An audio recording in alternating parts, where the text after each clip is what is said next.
ಪೂರ್ವಪದ ಸಮಾರಂಭದ ವೇದಿಕೆಯಲ್ಲಿ ಉಪಸ್ಥಿತರಿರುವಂತಹ ಮಾಜಿ ಮಹಾನಗರ ಪಾಲಿಕೆ ಸದಸ್ಯರು ಸ್ಮಾರ್ಟ್ ವಾರ್ಗಳಾದ ರಾಜೇಂದ್ರ ಕುಮಾರ್ ಸರ್ ಅವರೇ ಹಾಗೂ ಈಗ ತಾನೇ ಆಗಮಿಸಿದ ಮಾಜಿ ಮಹಾನಗರ ಪಾಲಿಕೆ ಸದಸ್ಯರು ಹಿರಿಯರಾದ ಕೇಶವಮೂರ್ತಿ ಸರ್ ಅವರೇ, ನಮ್ಮ ಹಿರಿಯ ಮುಖಂಡರಾದ ಬೋರೇಗೌಡ ಸರ್ ಅವರೇ, ಸ್ವಾಮಿಗೌಡರವರೇ, ನಾಗಣ್ಣವರೇ, ನಮ್ಮ ವಿವೇಕಾನಂದ ಟ್ರಸ್ಟ್ನ ಭಾಸ್ಕರ್ ಸರ್ ಅವರೇ, ಕುಮಾರ್ ಅವರೇ, ಅಧ್ಯಕ್ಷರಾದ ಮಂಜಣ್ಣವರೇ, ಕುನಿಯಲ್ ನಾಗಣ್ಣವರೇ, ಇರುವಂಥ ಎಲ್ಲ ಮಾರುತಿ ನಗರದ ಸಮಸ್ತ ನಾಗರಿಕ ಬಂಧುಗಳೇ, ಮುಂಭಾಗದಲ್ಲಿರುವಂಥ ಪುಟಾಣಿ ಮಕ್ಕಳೇ, ತಾವೆಲ್ಲ ಇಲ್ಲೆಲ್ಲ ಅಂಬಿಕಾ ಸ್ಕೂಲೆಲ್ಲ ನೋಡಿದ್ದೀರಾ?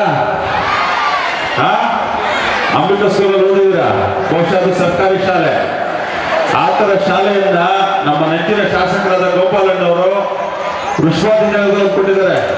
ವಾಜಪೇಯಿ ಅಂದ್ಬಿಟ್ಟು ಮಾನವಪಳ್ಳಿಯಲ್ಲಿ ಕರ್ನಾಟಕ ಶಾಲೆ ಅಂತ ಕಟ್ಟಿದ್ದಾರೆ. ಕಮಲಾನಗರದಲ್ಲಿ ಶಾಲೆಯನ್ನು ಕಟ್ಟಿದ್ದಾರೆ. ಸುಮಾರು 6,500 ಮಕ್ಕಳಿಗೆ ಉಚಿತವಾಗಿ ಕನ್ನಡ ಇಂಗ್ಲಿಷ್ ಮಾಧ್ಯಮದಲ್ಲಿ ಆ ಮಕ್ಕಳಿಗೆ ವಿದ್ಯಾಭ್ಯಾಸವನ್ನು ಕೊಟ್ಟಿದ್ದಾರೆ. ತಂದೆ ತಾಯಿಗಳಿಗೆ ₹1 ಖರ್ಚಿಲ್ಲ. ಇವತ್ತು ತಾವೇನಾದ್ರೂ ಡೊನೇಷನ್ ಸ್ಕೂಲ್ಗೆ ಹೋಗ್ಬೇಕಂದ್ರೆ 60,000, 70,000, 1 ಲಕ್ಷ, 1 ಲಕ್ಷ ಕೊಡ್ಬೇಕಾಗುತ್ತೆ. 6,500 ಮಕ್ಕಳಿಗೆ ಇವತ್ತು ಗೋಪಾಲಣ್ಣವರು ಉಚಿತವಾಗಿ ಶಾಲೆಯನ್ನು ಕಟ್ಟಿದ್ದಾರೆ. ಆ ಮಕ್ಕಳಿಗೆ ವಿದ್ಯಾಭ್ಯಾಸವನ್ನು ಕೊಟ್ಟಿದ್ದಾರೆ.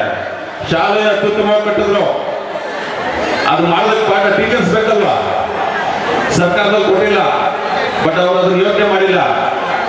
ಅವರ ಮಹಾಲಕ್ಷ್ಮಿ ಎಜುಕೇಶನ್ ಟ್ರಸ್ಟ್ ವತಿಯಿಂದ ಸುಮಾರು 45 ಜನ ಏನೊಂದು ಟೀಚರ್ಸ್ಗಳನ್ನ ನೇಮಕ ಮಾಡಿಕೊಂಡು ಸುಮಾರು 5 ಲಕ್ಷಕ್ಕೂ ಹೆಚ್ಚಿನ ಅನುದಾನವನ್ನ ಪ್ರತಿ ವರ್ಷ ಅವರ ಸಂಸ್ಥೆಯಿಂದ ಅವರ ಕೈಯಿಂದ ಕೊಡ್ತಾ ಇದ್ದಾರೆ. ಯಾರಿಗೋಸ್ಕರ ಕೊಡ್ತಾ ಇದ್ದಾರೆ? ನಮ್ಮ ಬಡಾವಣೆಯ ಮಕ್ಕಳು ಓದಿ ಅಂತ ಕೊಡ್ತಾ ಇದ್ದಾರೆ. ಇದನ್ನೆಲ್ಲ ಅರ್ಥ ಮಾಡ್ಕೋಬೇಕಾಗುತ್ತೆ. ಅದೇ ರೀತಿ ನಾವೇನಾದ್ರೂ ಏನೊಂದಪ್ಪ ಒಂದು ಬಾಣಂತಿದ್ದಲ್ಲಿ ಮಗು ಹುಟ್ಟೋ ಟೈಮಲ್ಲಿ ಹಾಸ್ಪಿಟಲ್ಗೆ ಹೋಗ್ಬೇಕಂದ್ರೆ KC ಜನರಲ್ ಹೋಗ್ಬೇಕು, ಅದು ಬಿಟ್ಟರೆ ಭಾಷಣ ಸೆಂಟರ್ಗೆ ಹೋಗ್ಬೇಕು, ಬಿಟ್ಟರೆ ಕುಲಿನಗರಕ್ಕೆ ಹೋಗ್ಬೇಕು. ಹೇಮಕ್ಕವರು ಡೆಪ್ಪಿ ಮೇಲೆ ಆದಂಥ ಸಂದರ್ಭದಲ್ಲಿ ಒಂದು ಹೆರಿಗೆ ಆಸ್ಪತ್ರೆ ನಮ್ಮ ಕ್ಷೇತ್ರದಲ್ಲಿ ಬೇಕು ಅಂತೇಳಿ ನಮ್ಮ ಕಮಲಾನಗರದಲ್ಲಿರುವ ಬಸ್ ಸ್ಟಾಪ್ ಹಿಂದೆಗಡೆ, ಶಂಕರ್ನಾಗ್ ಬಸ್ ಸ್ಟಾಪ್ ಹಿಂದೆಗಡೆ ಇರುವಂತಹ ಒಂದು ಜಾಗದಲ್ಲಿ, ಸರ್ಕಾರಿ ಜಾಗದಲ್ಲಿ ಕೊಲಂಬಿಯಾ ಏಷ್ಯಾದಲ್ಲಿ ಯಾವ ರೀತಿ ಒಂದು NICU ಇದೆ, ಮಗು ಹುಟ್ಟಿದಾಗ 24 ಗಂಟೆ 44 ಗಂಟೆ ICU ಇಡಬೇಕಾಗತ್ತೆ, ಇಲ್ಲ ಒಂದು ಲೈಟ್ ಬುಕ್ಕಲ್ಲಿ ಇಡಬೇಕಾಗತ್ತೆ. ಆ ವ್ಯವಸ್ಥೆಯನ್ನ ನಮ್ಮ ಸರ್ಕಾರಿ ಆಸ್ಪತ್ರೆಯಲ್ಲಿ ₹1 ಕೊಡ್ತೀರಾ ನಮ್ಮ ಬಡಾವಣೆ ಹೆಣ್ಮಕ್ಳಿಗೆ ಅನುಕೂಲ ಆಗಲಿಂದ ಮಾಡಿದ್ದಾರೆ. ಬಹುಶಃ ಅಲ್ಲಿ ಪ್ರತಿ ತಿಂಗಳು 100ಕ್ಕೂ ಹೆಚ್ಚು ಜನ ಮಕ್ಕಳು ಇವತ್ತು ಜನನ ಆಗ್ತಿದ್ದಾರೆ. ಅಲ್ಲಿ ನಮ್ಮ ಮಹಾರಾಷ್ಟ್ರ ಕ್ಷೇತ್ರದಲ್ಲ, ಬೆಂಗಳೂರಿನ ಸುತ್ತಮುತ್ತ ಭಾಗದಲ್ಲಿ ಬರ್ತಾ ಇದ್ದಾರೆ. ನಾನು ಯಾಕೆ ಈ ಮಕ್ಕಳನ್ನ ಹೇಳ್ತಾ ಇದ್ದೇನೆ ಅಂದ್ರೆ, ಇಷ್ಟೊಂದು ಜನರನ್ನ ನಾವು ನೋಡೋದು ಬಹಳ ಕಮ್ಮಿ. ಒಂದೇ ಸರಿ ಆ ನಾವು ನೋಡಿದಾಗ ನಮ್ಮಲ್ಲಿ ಆಗಿರುವ ಕೆಲಸಗಳನ್ನ ತಮ್ಗೆ ಹೇಳ್ಬೇಕಾಗತ್ತೆ. ಹಲವಾರು ಒಂದು ಪಾರ್ಕ್ಗಳು, ಇಲ್ಲಿ BHL ಪಾರ್ಕ್ ಇರ್ಬೋದು. ನಮ್ಮ ತಂದೆಯವರು ಕಾರ್ಪೊರೇಟರ್ ಆದಾಗ ನಾಗರಾಜಣ್ಣವರು 2010ರಲ್ಲಿ ಗೆದ್ದಾಗ ಕೇಶವಮೂರ್ತಿ ಸರ್ ಇದ್ರು, ಮತ್ತೆ ಬಾಲಲ ನಾಯಕರು ಒಟ್ಟಿಗೆ ಇದ್ರು. ಆವಾಗ ಆ BHL ಪಾರ್ಕ್ ಅನ್ನ ಅತ್ಯುತ್ತಮವಾಗಿ ಮಾಡಿದ್ರು. ಮತ್ತೆ ಕಂಠೀರವ ನಗರದಲ್ಲಿ ಹಕ್ಕುಪತ್ರಗಳನ್ನ ಸುಮಾರು 918 ಮನೆಗಳಿಗೆ ಇಡೀ ಬೆಂಗಳೂರಲ್ಲಿ ಯಾರಾದ್ರೂ ಒಬ್ರು ಹಕ್ಕುಪತ್ರ ಕೊಟ್ಟಿದ್ರೆ ಅದು ನಾಗರಾಜಣ್ಣ ಅಂತ ಇವತ್ತಿಗೂ ಮನೆ ಮಾತಾಗಿದೆ. ಬಹುಶಃ ಅಲ್ಲವರು ನಾಗರಾಜಣ್ಣನವರ ಫೋಟೋ ಇಟ್ಟು ಪೂಜೆ ಮಾಡ್ತಿದ್ದಾರೆ ಅಂತ ಹೇಳೋರು ಅಂತ ಆಗೋದಿಲ್ಲ. ಇಡೀ ನಂದಿನಿ ಬಡಾವಣೆಗೆ 2010ರಿಂದ 15ವರೆಗೂ ಸಮಸ್ತ ರೋಡ್ಗಳನ್ನ ಒಂದು ಅಭಿವೃದ್ಧಿಪಡಿಸಿ ಒಂದು ಟ್ಯಾಂಕ್ ಇದೆ. ಇಲ್ಲಿ ನೀವೆಲ್ಲ ನೋಡಿರ್ಬೋದು, GLR ಟ್ಯಾಂಕ್ ಇಲ್ಲೇ ಇದೆ 4th ಬ್ಲಾಕ್ ಅಲ್ಲಿ. ಮಾರುತಿ ನಗರದಲ್ಲಿ ಯಾವಂತ ನೀರು ಸಮಸ್ಯೆ ಇತ್ತು ಅಂದ್ರೆ, ನಾನು 2012-13 ಓಡಾಡ್ತಾ ಇದ್ದೆ. ಆ ಸಂದರ್ಭದಲ್ಲಿ ಹೆಣ್ಣು ಮಕ್ಕಳು ರಾತ್ರಿ 2 ಗಂಟೆ ಗುಂಡಿಗೆ ಹಿಡ್ಕೊಂಡು ಆ ಮನೆಗೆ ಒಂದು ರೋಡ್ ಲೆವೆಲ್ ಪೈಪ್ ಇರುತ್ತೆ, ಎಲ್ಲರಿಗೂ 2 ಅಡಿ ಆಳ ಮಾಡಿಬಿಟ್ಟು ಅಲ್ಲಿ ನೀರು ಇಡ್ತಾ ಇದ್ರು ರಾತ್ರಿ 2 ಗಂಟೆಯಲ್ಲಿ. ಆ ಸಮಸ್ಯೆಯನ್ನ ಶಾಶ್ವತ ಪರಿಹಾರ ಮಾಡಬೇಕು ಅಂತ ಅಂದು ನಮ್ಮ ತಂದೆಯವರಾದ ದಿವಂಗತ ನಾಗರಾಜಣ್ಣವರು ಹಾಗೂ ನರೇಂದ್ರ ಬಾಬಣ್ಣವರು ಅವರಿಬ್ರು ಸೇರಿ ಬಹುಶಃ 90 MLD GLR ಟ್ಯಾಂಕ್ ಅನ್ನ ಕಟ್ಟಿದ್ರು. ಇವತ್ತದರ ಒಂದು ಪರಿಣಾಮ ಇಡೀ ನಂದಿನಿ ಬಡಾವಣೆಯ ಸುತ್ತಮುತ್ತ ನೀರಿನ ಸಮಸ್ಯೆ ಇಲ್ಲ. ನೀರಿನ ಸಮಸ್ಯೆ ಇದೆ ಯಾರಿಗಾದ್ರು? ಇವತ್ತು ಬೋರ್ವೆಲ್ ವ್ಯವಸ್ಥೆ ಪ್ರತಿಯೊಂದು ಮನೆಗೂ ಗೋಪಾಲಣ್ಣವರು ಕೊಟ್ಟಿದ್ದಾರೆ. ಪ್ರತಿಯೊಂದು ರಸ್ತೆಗೂ ಬೋರ್ವೆಲ್ ಕೊಟ್ಟಿದ್ದಾರೆ. ತಾವೆಲ್ಲ ಯೋಚನೆ ಮಾಡಬೇಕಾಗುತ್ತೆ. ಬಹಳ ಅಭಿವೃದ್ಧಿ ಆಗಿರುವಂತ ಕ್ಷೇತ್ರ ಯಾವ್ದಾದ್ರು ಬೆಂಗಳೂರಲ್ಲಿ ಇದ್ರೆ ಅದು ಮಹಾಲಕ್ಷ್ಮಿ ವಿಧಾನಸಭಾ ಕ್ಷೇತ್ರ. ರಾಜೇಂದ್ರ ಕುಮಾರ್ ಸರ್ ಅವರು ಒಂದು ಹೈಟೆಕ್ ಆಸ್ಪತ್ರೆ ತಂದಿದ್ದಾರೆ ನಮ್ಮ ಪೊಲೀಸ್ ಸ್ಟೇಷನ್ ಎದುರುಗಡೆ. ಅದು ಅತ್ಯುತ್ತಮವಾಗಿ ಬಹುಶಃ ನಿರ್ಮಲಾ ಸೀತಾರಾಮನ್ ಅವರು ಬಂದು ಅದನ್ನ ಉದ್ಘಾಟನೆ ಮಾಡುವಂತ ಕಾಣುತ್ತೆ. ಅತ್ಯುತ್ತಮವಾದ ಕೆಲಸಗಳನ್ನ ಮಾಡ್ಕೊಂಡು ಬಂದಿದ್ದಾರೆ. ಸರ್ಕ್ಯುಲರ್ ಪಾರ್ಕ್ ಹೇಳ್ತಾ ಇದ್ರೆ ಇನ್ನು ಹೋಗ್ತಾ ಇರ್ಬೋದು. ಬಟ್ ಆದ್ರೆ ದೇವರ ಆಶೀರ್ವಾದ ತಮ್ಮೆಲ್ಲರ ಸಹಕಾರ ಇರಬೇಕು. ಇರ್ಬೋದು, ನಾವು ವೇದಿಕೆ ಎಲ್ಲ ರಾಜಕಾರಣಿಗಳಿರ್ಬೋದು, ಎಲ್ಲ ಮುಖಂಡರುಗಳು ಸದಾ ನಿಮ್ಮ ಜೊತೆಗಿರ್ತೇವೆ. ಈಗಾಗಲೇ ಮತ್ತೊಂದು ಒಂದು ಸಂತೋಷದ ವಿಷಯ ಅಂದ್ರೆ ನಮಗೆಲ್ಲರಿಗೂ ಪುನೀತ್ ರಾಜ್ಕುಮಾರ್ ಅಂದ್ರೆ ಇಷ್ಟ ಅಲ್ವಾ? ಅವರು ಸತ್ತಿದ್ದು ಹೃದಯಾಘಾತದಿಂದಲ್ವಾ? ಅದೇ ರೀತಿ ನಮ್ಮ ಸಾಮಾನ್ಯ ಜನರಿಗೆ ಆಗ್ಬಾರ್ದಲ್ವಾ? ಅದಕ್ಕೆ ಈಗಿನ ರಾಜ್ಯ ಸರ್ಕಾರ ಹೊಸದೊಂದು ಹೃದಯ ಜ್ಯೋತಿ ಯೋಜನೆ ಅಂತ ಬಿಟ್ಟಿದ್ದಾರೆ. ಆದ್ರೆ ಏನು ಅಂದ್ರೆ ಯಾರಿಗಾದ್ರೂ ಅಟ್ಯಾಕ್ ಆದಂತ ಸಂದರ್ಭದಲ್ಲಿ ಅವ್ರಿಗೆ ಸುಮಾರು 2 ರಿಂದ 3, 4 ಅವರ್ ಮಾತ್ರ ಟೈಮ್ ಸಿಗುತ್ತೆ. ಅದ್ರಲ್ಲಿ ಅವ್ರಿಗೆ ಆಪರೇಷನ್ ಆಗಬೇಕು, ಮೆಡಿಸಿನ್ ಕೊಡ್ಬೇಕು, ಮತ್ತೊಂದು ಆಗ್ಬೇಕಾಗುತ್ತೆ.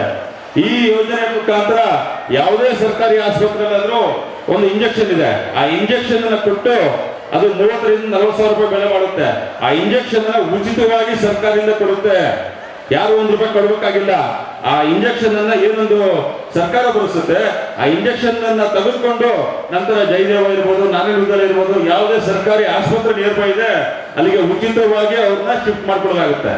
ಇದೊಂದು ಬಹುಶಃ ಎಲ್ಲರಿಗೂ ನಮಗೆ ಕಿಡ್ನಿ ಲಿವರ್ ಬೇರೆ ಸಮಸ್ಯೆಗಳಾದಾಗ ನಮ್ ಟೈಮ್ ಸಿಗುತ್ತೆ, ಹೌದಪ್ಪ ಎಳಿಬಹುದು, ಡಾಕ್ಟರ್ ತೋರಿಸಬಹುದು ಅಂತ. ಬಟ್ ಅಟ್ಯಾಕ್ ಆದ್ರೆ ಹಂಗಾಗಲ್ಲ. ಬಹುಶಃ ಪುನೀತ್ ರಾಜ್ಕುಮಾರ್ ಅವರ ಹೆಸರಲ್ಲಿ ಇದೊಂದು ಮಾಡಿರುವಂತದ್ದು ನಮ್ಮ ರಾಜ್ಯ ಸರ್ಕಾರ ಅತ್ಯುತ್ತಮವಾದದ್ದು.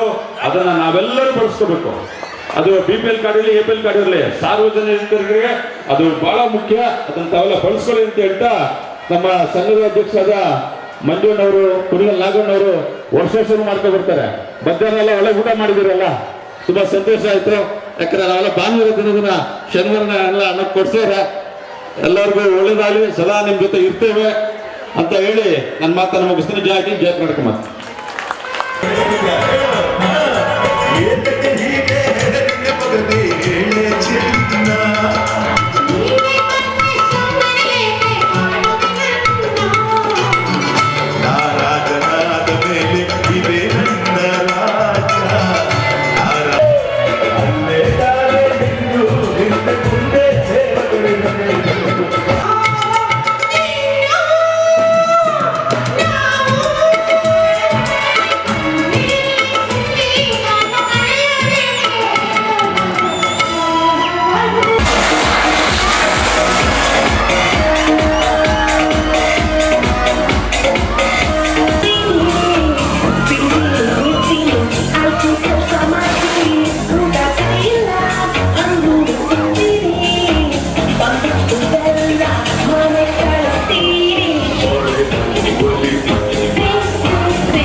ನಾನು ನಮ್ಮ ಶಾಸಕರಾದ ಗೋಪಾಲಯ್ಯವರು ಜೋಡೆತ್ತುಗಳ ಥರ ಕೆಲಸ ಮಾಡಿ ನಂದಿನಿ ಬರೋಣ ಸರ್ವತೋಮುಖ ಅಭಿವೃದ್ಧಿ ಮಾಡಿದ್ವಿ.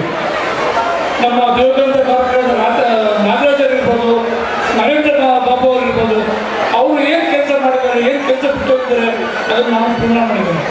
ಇವತ್ತು ನಮ್ಮ ನಂದಿನಿ ಬಡಾವಣೆ ಅಂದರೆ ಕರ್ನಾಟಕದಲ್ಲಿ ಅತ್ಯುತ್ತಮ ಹೆಸರು ಮಾಡಿದೆ. ಅಭಿವೃದ್ಧಿ ವಿಷಯದಲ್ಲಿ ಮಾತ್ರವಲ್ಲ, ನಮ್ಮ ಮಹಾಲಕ್ಷ್ಮಿ ಬಡಾವಣೆ ಕರ್ನಾಟಕದಲ್ಲಿ ಹೆಸರು ಮಾಡಿದೆ. ಇವತ್ತು ಡಾಕ್ಟರ್ ರಾಜ್ಕುಮಾರ್ ಅವರು ಚಿರಂಜೀವಿ ಮಾಡೋಕ್ಕೆ ನಂದಿನಿ ಬಡಾವಣೆ ಹಾಸ್ಕೊಂಡಿದ್ದಾರೆ. ಪುನೀತ್ ರಾಜ್ಕುಮಾರ್ ಕೂಡ ಚಿರಂಜೀವಿ ಮಾಡಲಿಕ್ಕೆ ನಂದಿನಿ ಬಡಾವಣೆ ಹಾಸ್ಕೊಂಡಿದ್ದಾರೆ.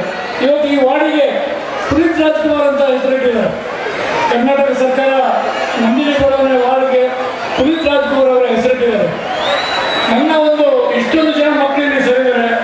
ನನ್ನ ಒಂದು ಕಳಕಳಿಯ ಮಣ್ಣು ಎಲ್ಲ ತಂದೆ ತಾಯಂದರಿಗೆ, ಈ ಎಲ್ಲ ಮಕ್ಕಳಿಗೆ ಒಂದು ಒಳ್ಳೆ ವಿದ್ಯಾಭ್ಯಾಸ ಕೊಡಿ.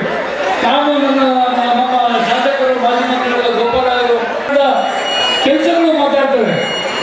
ಪಾರ್ಕ್ ಇರ್ಬೋದು, ಅಥವಾ ಆರೋಗ್ಯ ಕೇಂದ್ರ ಇರ್ಬೋದು, ಸ್ಟೇಡಿಯಂ ಇರ್ಬೋದು, ಈ ಥರ ಎಲ್ಲ ಒಂದು ಅಭಿವೃದ್ಧಿ ಕೆಲಸಗಳನ್ನು ಮಾಡಿದ್ವಿ.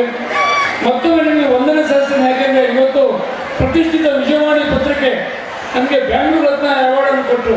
ಅದಕ್ಕೆಲ್ಲ ನೀವೇ ಕಾರಣ ಅಂತೇಳಿ ನಾನು ನಿಮಗೆ ಕೇಳ್ಬಿಡ್ತೀನಿ. ಅದೇ ರೀತಿ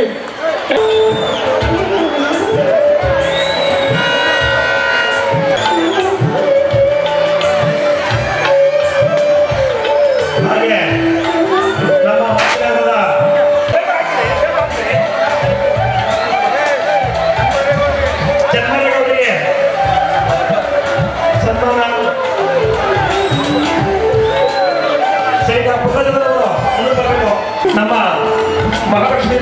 ಮಂಡಲದ ಅಧ್ಯಕ್ಷರಾದ ಚೇತನ ರಾಘವೇಂದ್ರ ಆಗಮಿಸಿದ್ದಾರೆ. ಅವರ ಜೊತೆ ಹಾಗೆ ನಮ್ಮ ಬಿಜೆಪಿ ಮುಖಂಡರಾದಂತಹ